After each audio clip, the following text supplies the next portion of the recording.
गणेश करुणया गोपीन कंठासितौ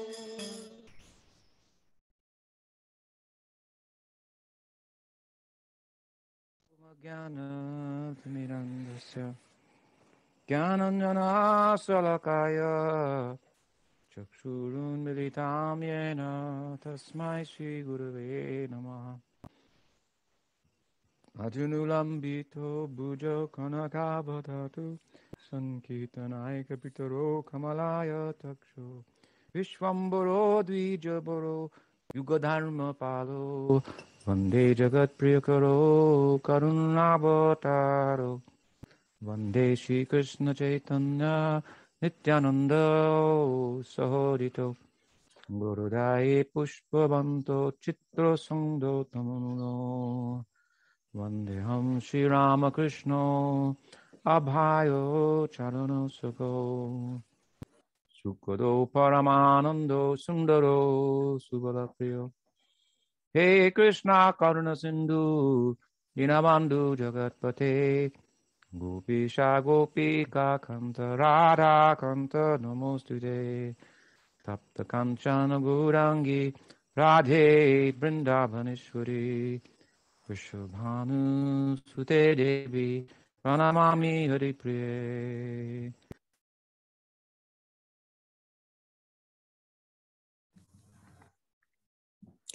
Śrī Gaudiya Vaishnava Guru Parampara Ki Jai.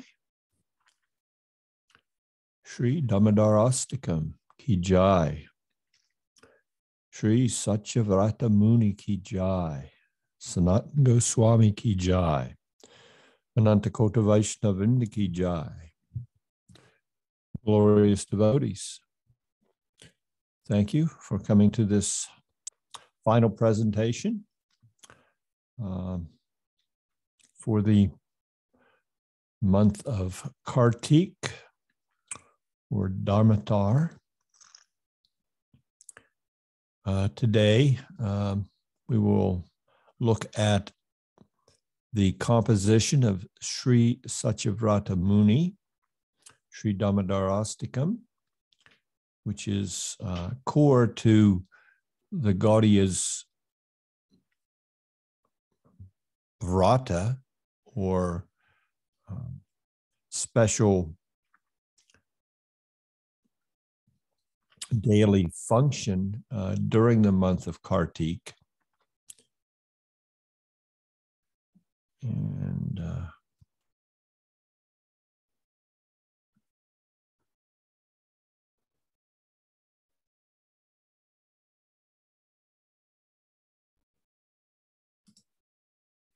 let us begin there. It seems that I have the wrong file open. 1 second, please, while I make a correction.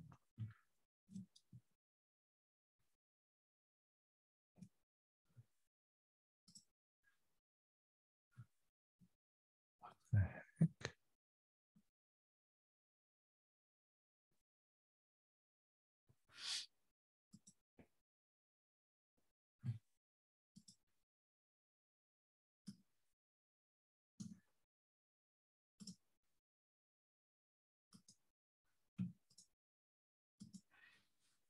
All right, I think we're back on track now. So the Damodara-Lila of Śrī Satyavrata Muni was originally presented in the Padma Purana of Śrī Kṛṣṇa Dvaipayana Vyas, and in the context of a conversation between Narada Muni and the sage Sanika Rishi. This particular astakam was included in the Hari Bhakti Vilas as compiled by Sri Gopal Bhatta Goswami and Sri Sanatana Goswami, basically a handbook for regulative devotional practice, which was followed quite strictly during the time of Sri Chaitanya Mahaprabhu and directly after by the Gaudiya Vaishnava community. As time has moved forward here, 500 years since the advent of Sri Chaitanya Mahaprabhu, only certain aspects of the Hari Bhakti Vilas are still daily incorporated in the regular sadhana or devotional practice in contemporary Vaishnava communities for various reasons, but mostly this particular compilation of instructions was for a particular culture at a particular time. And as time has moved forward and as the dispensation of Sri Chaitanya's Sankirtan movement has spread into various other cultures, just the core aspects of this particular presentation have been maintained regularly. But this particular astikam, Sri Damodara-Astikam, has become a regular function of the Gaudiya community, observed every year during Kartik or Urja Vrat, Damodar Vrat.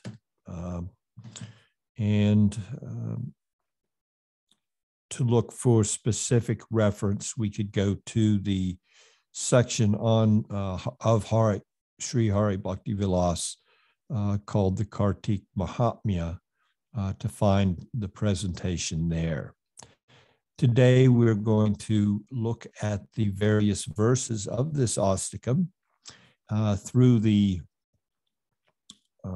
unpacking as presented by Sri Sanatana Goswami himself in a commentary he presented in regards to this astikam called Digdarsini, or our English understanding would be insights that guide us toward the inner and proper meaning of Satyavrata Muni's astikam. Contemporarily, this was originally presented in Sanskrit. It was translated into Bengali by Bhakti Prajan Keshava Goswami Maharaj. And then it was translated from Bengali into Hindi by Bhaktivedanta Narayan Goswami Maharaj. And we are working from an English presentation of that translation by Prajan Keshava Goswami Maharaj and the commentary of Bhaktivedanta Narayan Goswami Maharaj. Although today we will be only dealing with the presentation of Sanatana Goswami in regards to the astikam as translated by Prajan Keshava Goswami Maharaj. I also want to remind everyone, although we have come to the end of Kartik Vrat, that this astikam was also spoken. There was a deep dive done by Swami Tripurari back in 2016, where he presented 8 lectures on the Damodar Astikam at Ananda Ashram of Sagrahi, and these offer also unique insight into the astikam. And I encourage everyone to listen to those lectures if you haven't already done so. If not during this Kartik, at next Kartik, or at any time, it's a wonderful presentation. So with that, we will enter into our discussion today. So the Damodara-Astikam of Sri Satyavrata Muni Krishna is controlled by love and affection. Regarding this Damodara-Astakam, Śrī Gopal Bhatta Goswami has written in the Hari Bhakti Vilas, one who worships Sri Damodar during Kartik month by daily reciting the prayer Śrī Damodara-Astakam, which was uttered by Sri Satyavrata Muni as it arose in his heart, will perpetually attract Sri Damodar himself.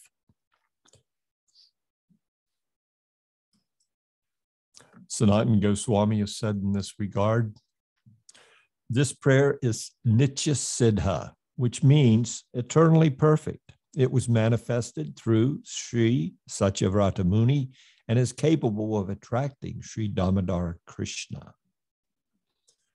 With that, we come to the first verse of the prayer. Namāmīśvaraṁ saccidānanda-rūpaṁ lasat-kuṇḍalaṁ gokule bhrāja-mānam yaśodā-bhiyolūkhalād-dhāvamānaṁ parāmṛṣṭam atyaṁ tato drutya gopya. I offer obeisances unto Śrī Kṛṣṇa, the possessor of all potencies, whose beautiful form is the entirety of concentrated existence, knowledge, and bliss.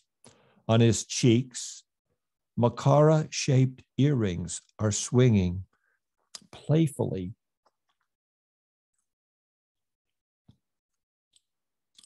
His infinite brilliance shines forth from his most splendid residence, the transcendental abode, Śrī Gokula. He was afraid of Mother Yaśodā because he smashed the earthen pot of yogurt. When he saw her coming, he leapt down from the grinding mortar and ran away. Nevertheless, Mother Yaśodā ultimately caught hold of him from behind, for she ran more swiftly than he did. So we can see here Satyavrata Muni's prayers begin with a Mangala-charana, wherein respects are offered. The overall subject matter of the Astakam is presented. And also in a Mangala-charana, there is naturally some benediction, and that will be manifest as we move forward. So this understanding of Bhagavan Śrī Kṛṣṇa being the supreme Ishvara parāmṛṣṭam saccidānanda-vigraha, and Adir Govinda, sarva-karana-karanam, is the very first verse of Sri Brahma's Brahma Samhita. So the opening of this prayer by Satyavrata Muni brings out much in regards to the Lord's transcendental form as displayed in Vraj to his most intimate associates. And we can understand that Krishna's beauty is revealed relative to the devotee's love for him. And this has been established by Sanatana Goswami in his Brihad Bhagavatamrita. English translation would be unique qualities of Sri Bhagavan's beauty manifest in accordance with the unique qualities of his associates. So as they surrender unto him and express their love for him, the Lord manifests his form in reciprocation to that love. His form, his qualities, his pastime, all becomes manifest in proportion with the love, so that there is an appropriate reciprocation between the lover and the object of love.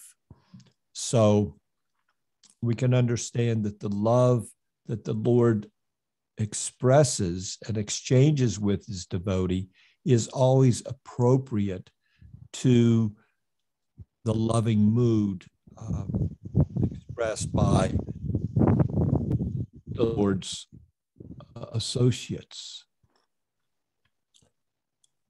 And here, Sanatana Goswami has brought out the fact that even the beauty that he manifests in his form is a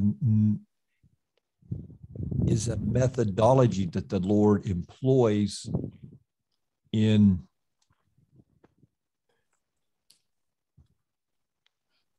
expressing his love and exchanging love with the devotees.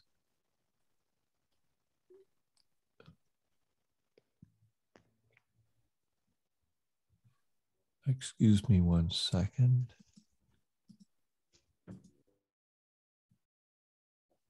All right. A little bit of background noise there.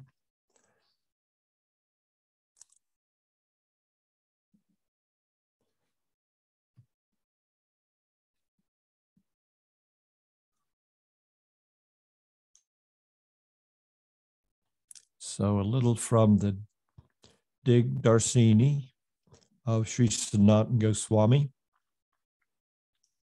diving a little deeper into the meaning that can be unpacked from Satyavrata Muni's Astakam here. He is showing his special feeling of Dasya Bhakti in this first verse. And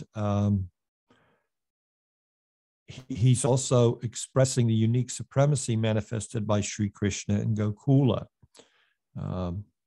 to be the very essence and entirety of his godhood.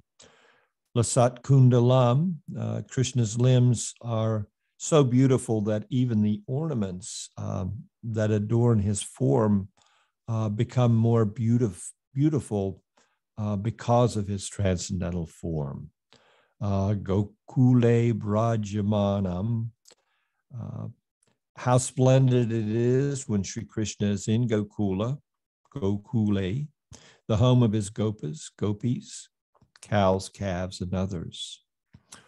Gokula is effulgent with the mood of natural love. So when Śrī Kṛṣṇa is situated there, he is certainly most splendid. Bhrāja-mānam.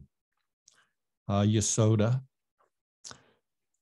Yaśodāya means from his mother. He's running from his mother. He's running in fear of being punished.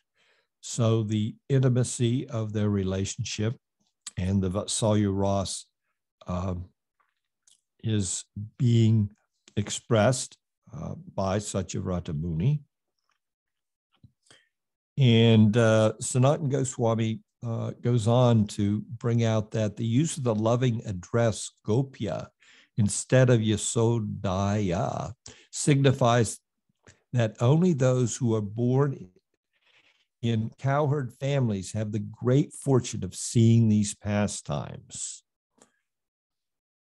So, unique perspective here from Sanatana Goswami.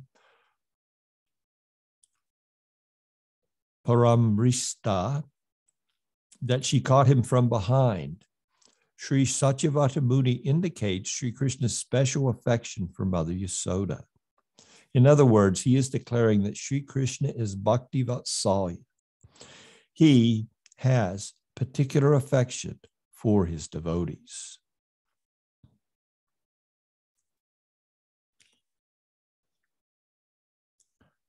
So we will continue now to highlight verses from the Bhagavat Purana that bring out the nature of Krishna's transcendental form as it's manifest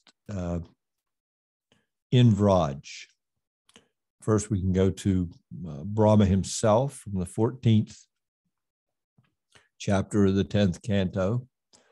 In his prayers, he says as follows: O Master of the entire universe, only you are worthy of being praised. O Vrajendanandana, son of the king of Vraj, your body, appearing like a fresh rain cloud, is adorned with a yellow cloth that glistens like lightning and appears amazingly brilliant.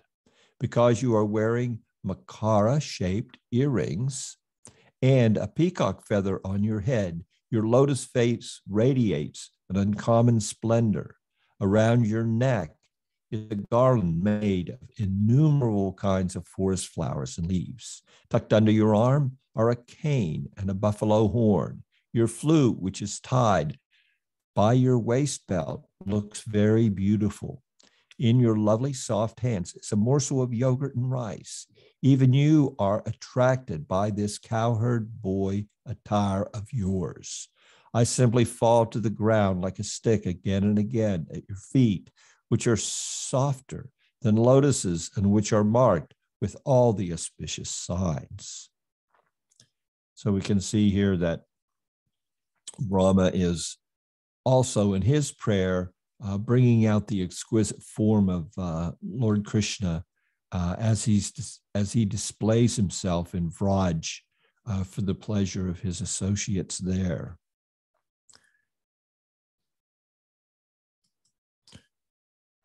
The wives of the Brahmins bring out this extraordinary beauty. They speak in the Bhagavatam's 23rd chapter as follows. His complexion was dark bluish, like a fresh monsoon rain cloud, and the glistening yellow cloth that was draped on his shoulders subdued the splendor of gold. There was a garland of forest flowers around his neck, and a beautiful peacock feather splendidly adorned his head. Playful designs were painted on his limbs with colored minerals, and he had decorated himself with bunches of newly sprouted leaves. He looked just like a dramatic dancer. He was resting one hand on the shoulder of his friend, and with the other hand, he was playfully twirling a lotus flower. Ornaments decorated his ears, and curls of black hair were cascading down his cheeks as his lotus face blossomed with a mild, playful smile. So all these descriptions are quite amazing when we look at them in the perspective of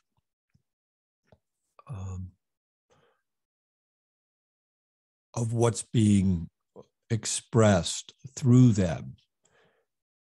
What I mean by that is, of course, the Lord is extraordinarily amazing in so many ways, but this specific display of beauty as manifest in Vraj is quite extraordinary. And as Sanatana Goswami points out, it's this vision of the Supreme Lord is only available to the residents of Vraj. And this will come out more and more as the Astika develops. And when we say the Rajas, the residents of Vraj, the Lord's most intimate associates, are able to behold this wonderful form, we also include in that, it's a broader definition, also those that are serving in the same mood as those eternal associates. So they also are given such a vision as will be brought out by Saccidānanda-Rūpaṁ Muni himself as he develops his prayers. We find Sukadeva Goswami himself saying the following: within their hearts, the damsels of Vraj began to see that Śrī Kṛṣṇa entered the charming forest of Vrindavan, accompanied by his cowherd boyfriends. A peacock feather decorated the top of his head, and yellow karnikara flowers were resting on top of his ears. He wore a golden yellow garment on his body, and a beautiful fragrant garland from 5 kinds of forest flowers circled his neck and hung down to his knees. Śrī Kṛṣṇa appeared like the best of dancers, performing a supremely captivating drama upon a stage. He filled up the holes of his flute with the nectar of his lips as the cowherd boys followed behind him, singing his glories, which purify the entire world. In this way, the forest of Vrindavan, which is more charming than the divine realm of Vaikuntha, has become even more splendid from the impressions of his adorable lotus feet, which are marked with all the auspicious symbols like the conch and disc. So for Gaudiya Vaishnavas, these visions, these descriptions of the Lord in Goloka are the pinnacle of their aspiration. They desire to see the Lord in this way, and they desire to associate with the Lord in this form, in these vestments. They desire this manifestation of the Lord where all the Aishvarya is under the surface. We can see from the descriptions that we're reading here that there's much Aishvarya there, but it's of a very specific type. It comes out through the Madhurya. It's manifested through the unique charm and beautifulness of the Lord's sweet, loving exchange. So it's a further way that the Lord, through his form, is exchanging his deep love for his devotee. We'll conclude with this one additional verse spoken by the gopis. O Shri Samasundar, from your flute come the most endearing, slowly rolling melodies. Your beautiful form brings auspiciousness upon the entire universe. Moreover, upon seeing your beautiful form, even the bodies of the cows, birds, trees, and deer erupt with horripilation.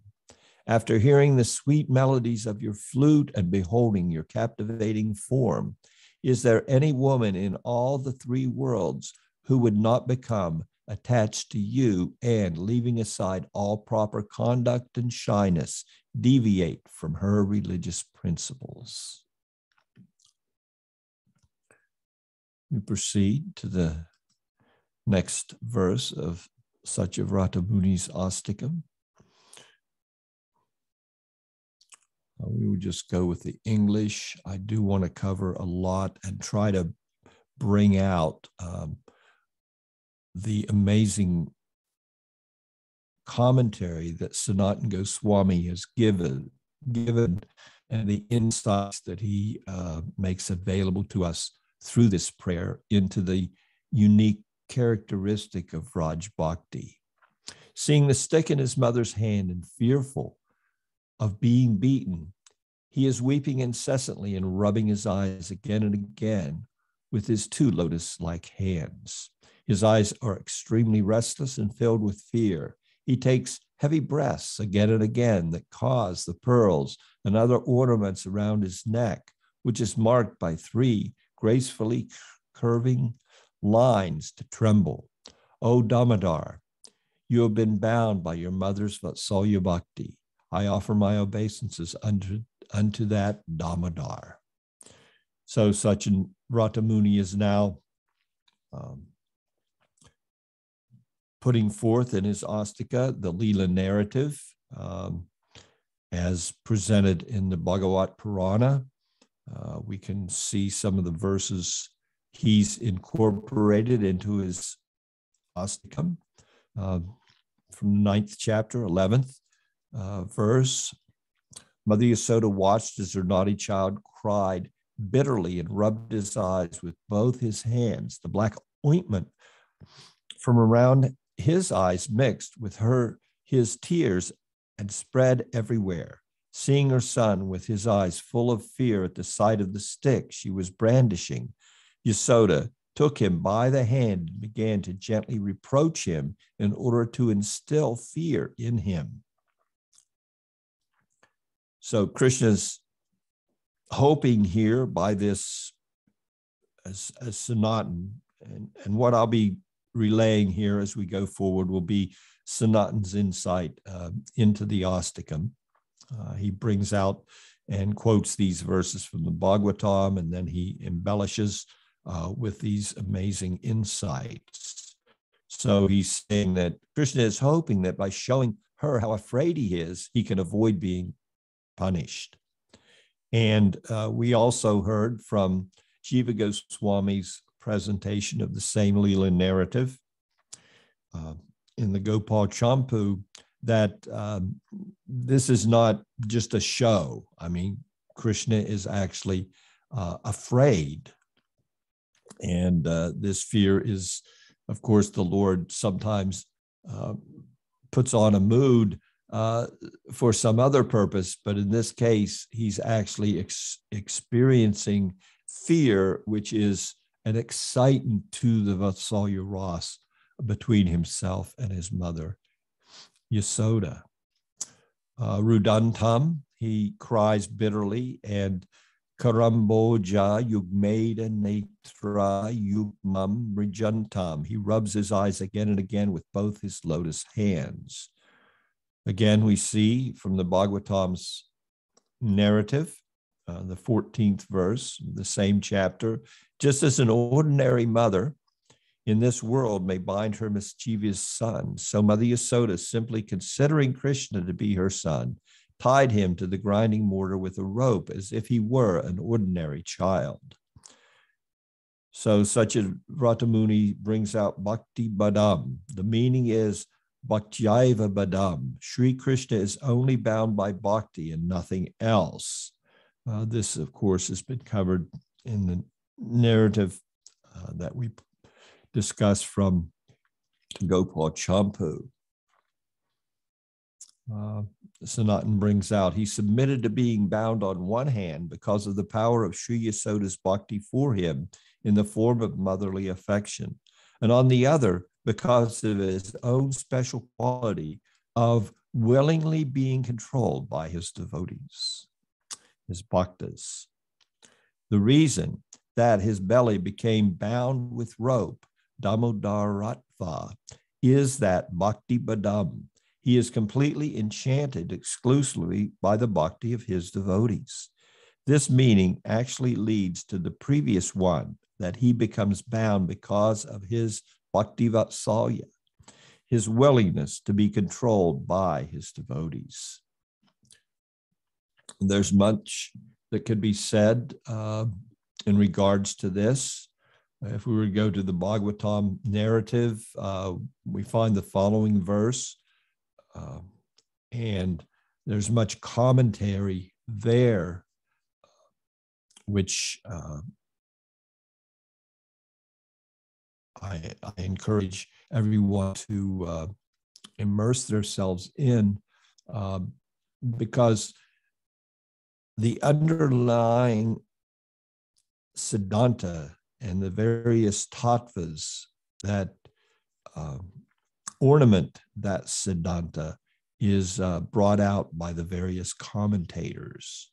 So this verse is very enlightening for Vraj Bhakti, and especially for those that are in pursuit of Raganuga Bhakti, because it speaks of the unique character of that kind of love for the Supreme Lord by extolling the virtues of Mother Yasoda's affection for Krishna.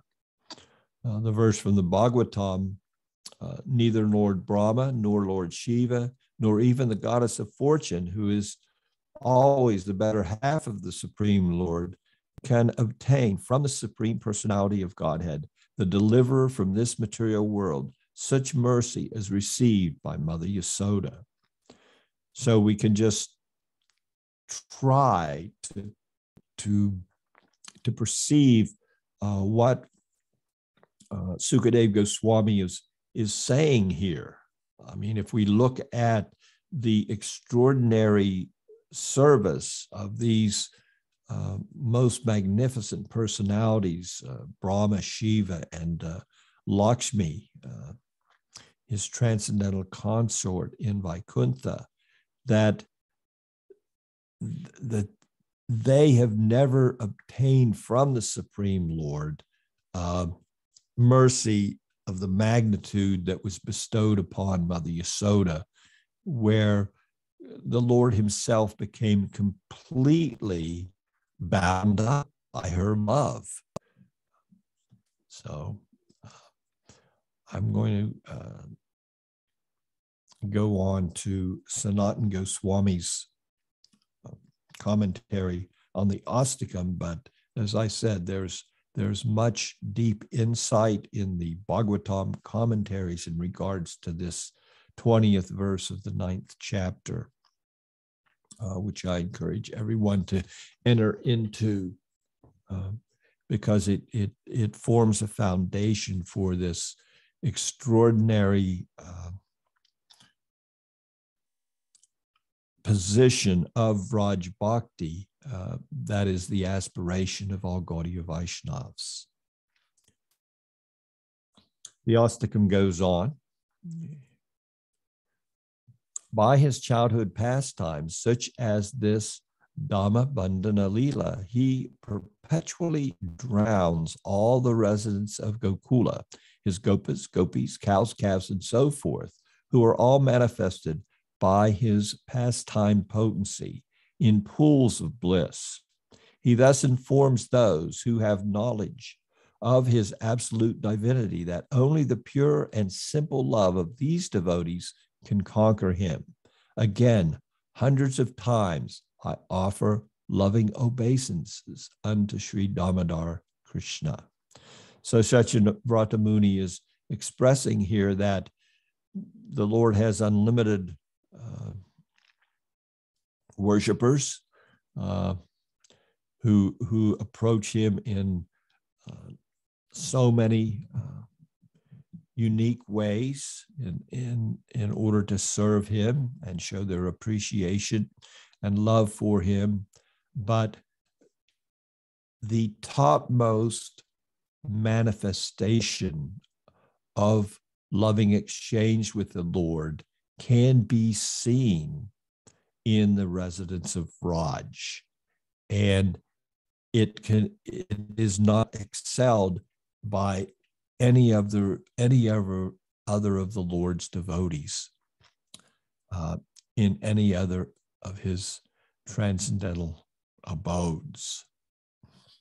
Tidrikswalila B, to establish his wonderful Lord, the Lord's unique glory. He accomplishes this by illustrating his wonderful character. In this verse, iti is used to mean like this by his Bhakti-vatsalya. In this way, he reiterates that it is Śrī Kṛṣṇa's nature to come under the control of his devotees. Idrisibischa, by his supremely enchanting, extraordinary childhood pastimes, like Damodara-Lila, he is immersing all the residents of Gokula in great bliss. Again, Sanatana Goswami brings out the correlation between Satyavrata Muni's Astakam and the Lila narrative of the Bhagavat Purana. He brings out the verse of the gopis. This is the older gopis encouraging Krishna to dance in various ways. They would clap their hands or say, "If you dance, then we will give you a ladu." Although Krishna is Bhagavan, the supreme omnipotent Godhead and the master of all opulences, baby Krishna would dance for them like an innocent human child. Sometimes they would tell him to sing, and like an ordinary bewildered child, he would sing for them. Enchanted by them, he became like a wooden puppet in their hands. Just to conceive of what's being put forth here by Sukadeva Goswami, it's off the scriptural map. It's beyond what would be considered appropriate behavior in the presence of the Supreme Lord. To be to be offering the Lord a sweetmeat. Please take this sweetmeat and give us a dance. Would you do that, please? So in this way, Krishna is exchanging this highest loving reciprocation in the most charming of ways, which are so uncharacteristic of what one would consider the topmost display of religiosity.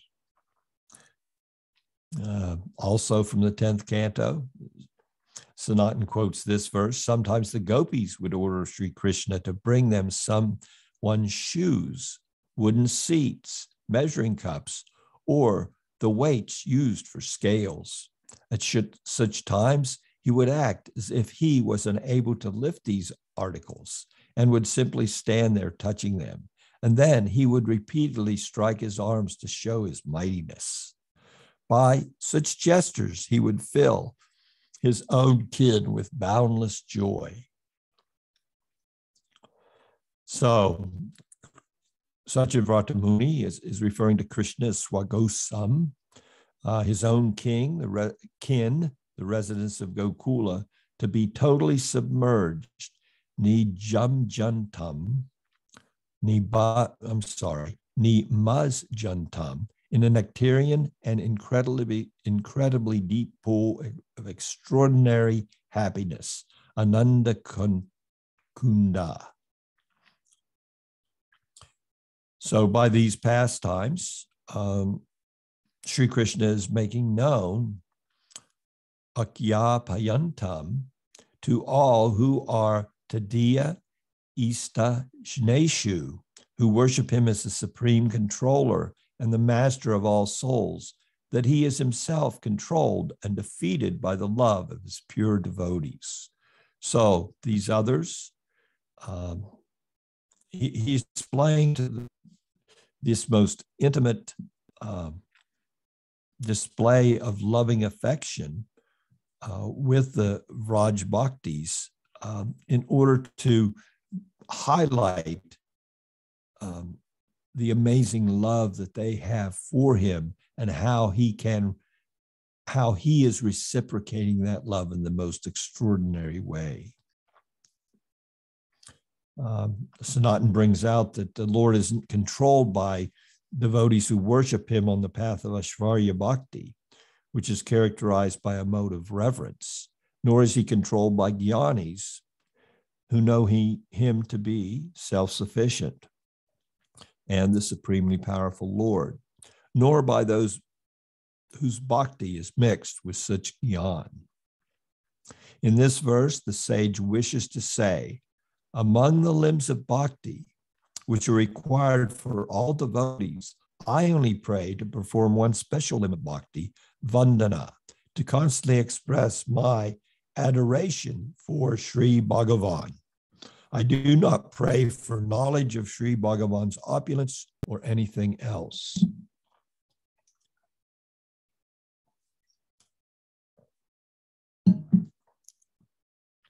Now, there is a progression, as Sanatana Goswami brings out in his Digdarsini Tika here to this Astikam of Saccidānanda Muni. There's a progression in these prayers as they're put forth by Saccidānanda Muni. And we will try to go a little quickly now because of the time constraints in order to bring out that progression and highlight the Muni's deep insights in approaching the Lord for the topmost attainment, because that's really the objective of Saccidānanda Muni here. So he's begun, we're now to the third verse, and progressively, Sanatana's pointing out here, but here he's he's praying for one special kind of the ability to offer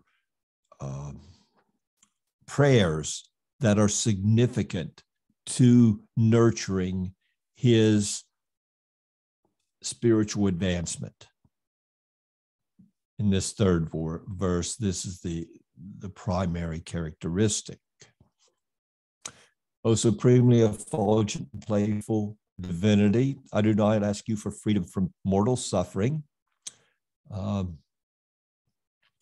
do I ask for the ultimate limit of freedom, residence by Vaikuntha, nor do I seek any other benediction from you, even attaining bhakti characterized by Shravanam, Kirtan, etc.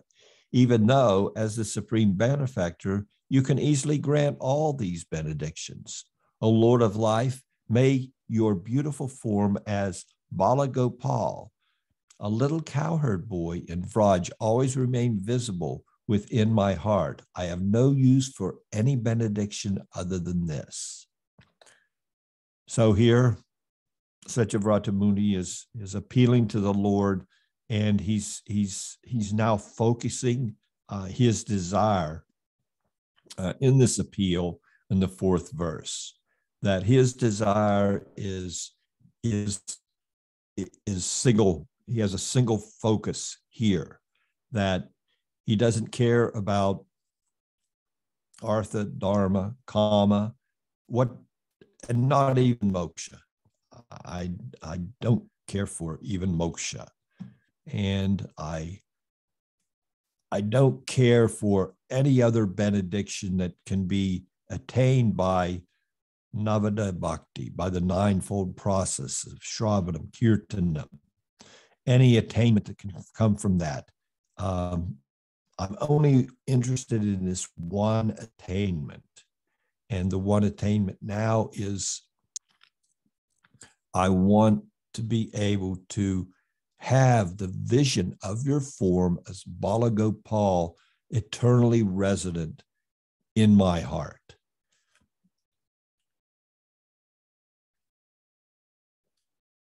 Now, what we should see here is that at this point, Sanatana Goswami brings out in his commentary that what the Muni is requesting is the antar-darshan of the Lord. He wants to see him internally. Now, there is an entire narrative put forth by Sanatana Goswami himself in that regard in his Brihad Bhagavatamrita, wherein he narrates Gopakamar's exchange with Pipalayana Rishi. Gopakamar went to the abode of the great sages, and Pipalayana there instructed him in this antar darshan of seeing the Lord internally all the time. And he encouraged Gopakamar to engage in this process, and that it was the topmost process, that really you can completely see the entirety of the Lord only when you take him in, you have this internal vision, because the external vision is limited in so many ways due to the limitations of the senses. So this is Pipalayana's perspective. And as we know from that narrative of Brihad Bhagavatamrita, it was ultimately, although embraced by Gopakamar, he went beyond it, desiring to go back and take a position where he could engage in direct service to the form of the Lord with his active senses. So, but at this stage, as I said, there's a progression, and I want to reveal that progression as put forth by Sanatana Goswami in his Digdarsini commentary. So now the Muni is bringing out the fact that he wants this of all that could be attained, and all the benedictions that one could aspire to, even from sadhana bhakti. He wants this inner vision. This is what he feels would be most appropriate. And he proceeds, O Deva, your lotus-like face, encircled by soft, blackish, blue curling locks of hair that have a reddish glow, is repeatedly kissed by the gopi Śrī Yaśodā. May your supremely charming lotus face, with lips like red bimba fruit, always remain manifest in my heart. I do not care about millions of other attainments. So he fortifies this desire. Mukambo jam, your face is just like a lotus flower. May manasi mahor avirastam. May that lotus face manifest within my heart again and again. So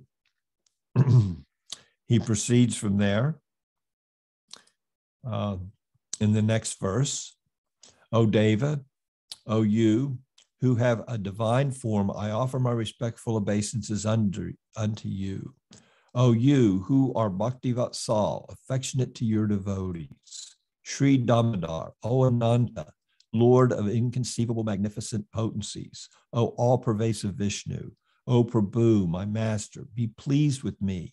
I am drowning in an ocean of incessant worldly miseries.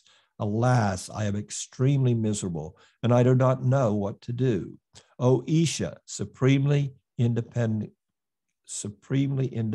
controller, please deliver me by the nectarian shower of your merciful glance, and enliven me by becoming directly visible to my eyes.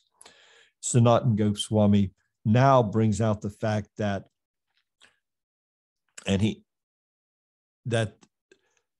his desire has now matured or developed because the sprout of prema has now manifest. And if we look to Sri Vishwanath Chakravarti Thakur's Madhurya Kadambini, we know that when the sprout of prema breaks through, it's called Prema-Bhakti. And during the stage of Bhakti, the Bhakti has basically gone beyond the intellectual realm of sadhana and entered into the emotional realm of bhava. And at that stage, the devotee begins to have spurtis, or temporary visions of the Supreme Lord's divine form. And here Sanatana brings out in his commentary that the Muni is now experiencing this. So he now is developing, as this prema is coming in its initial stage of bhava bhakti, an intense longing to see Sri Bhagavan directly.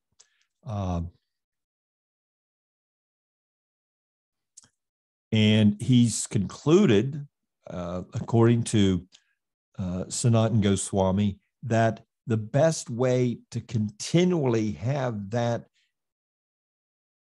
spurti, that vision, is by Nam Sankirtan. And truly the outpouring of that Nam Sankirtan is this astikam itself.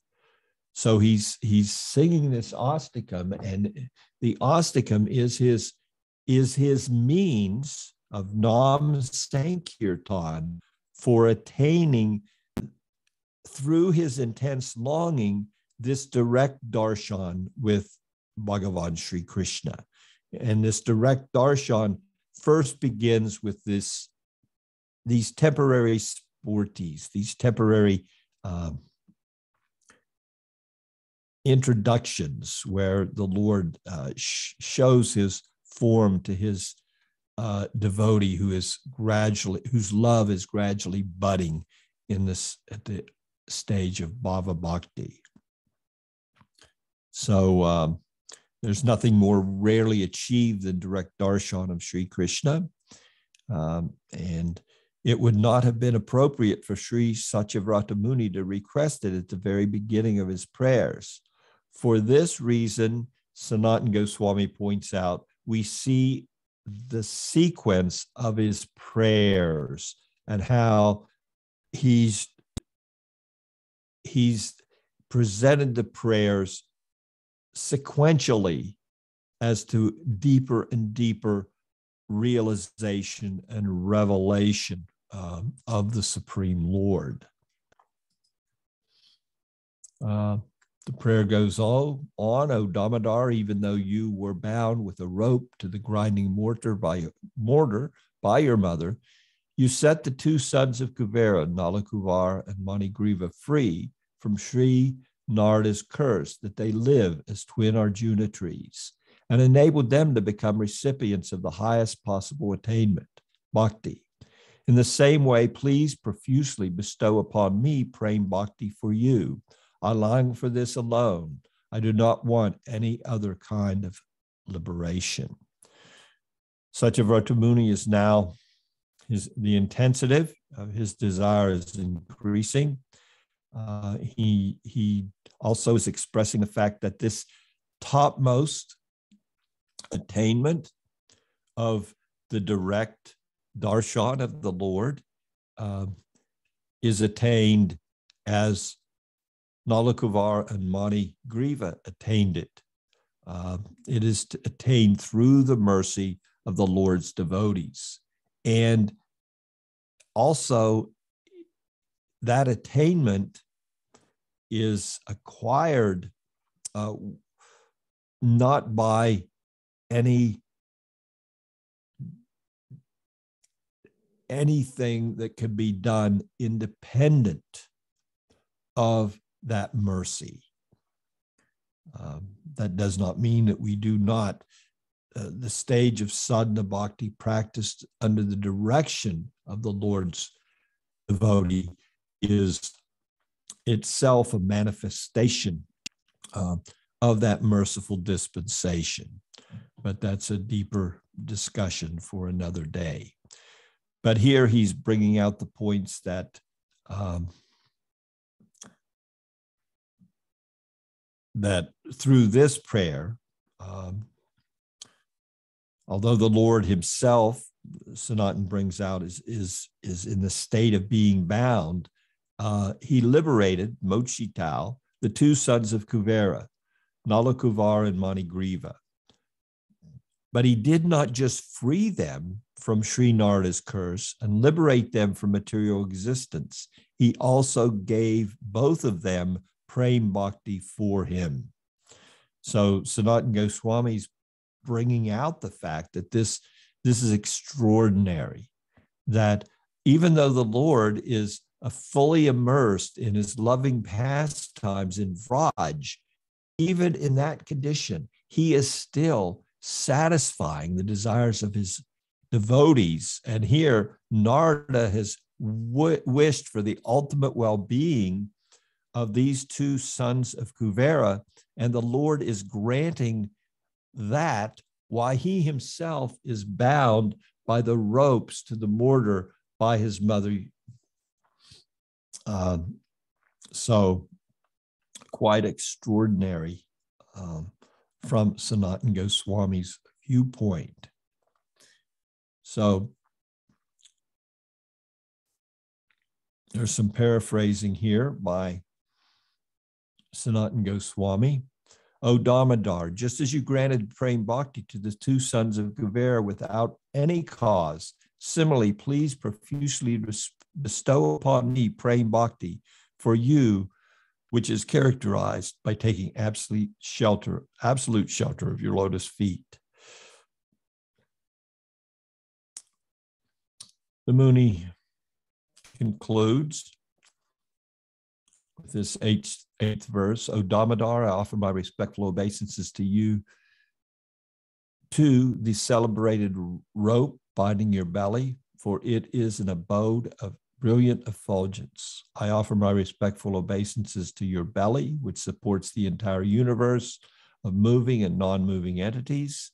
I offer my respectful obeisances again and again to Srimati Radhika, your most beloved, and I offer my respectful obeisances to you, my divine Lord, who performs unlimited transcendental pastimes.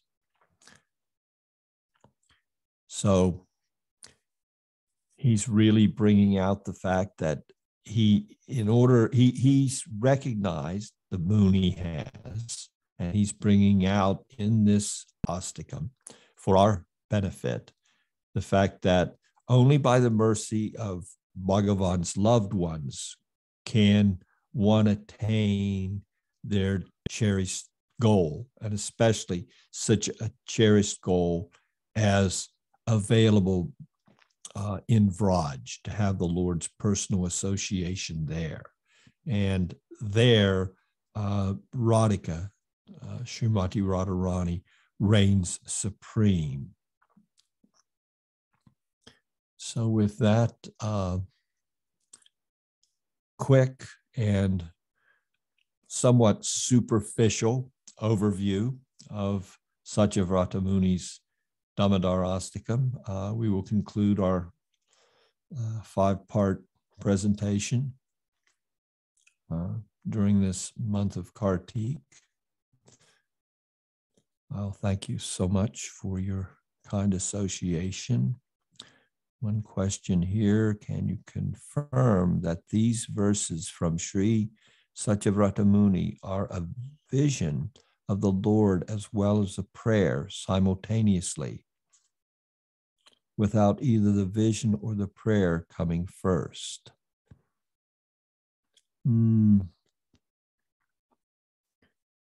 Well, we can say in this regard that we would take the verses as being representative of Satyavrata Muni's full realization. So they were written in his maturity, and in that maturity, we would feel that he put forth the entirety of the astikam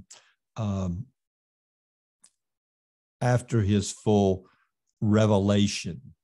So he's an accomplished devotee, and he's giving us basically a snapshot into his heartfelt feelings as he progressed through these various stages. And he's also giving us direction there through the astikam and the development of the astikam. He's giving us a direction as to how one progresses. And if we were to go deeply and enter profoundly into this astikam and unpack it very comprehensively, we would find there that yes, we would agree that he's already attained this vision, and now he's simply writing it down for our benefit. I thank you all for your kind attendance during this month, and for your merciful association. Vanchakalpatubhischa, kripasinabheva-cha, patitanam pavanebhyo vaishnavijya namo namaha. Hare Krishna.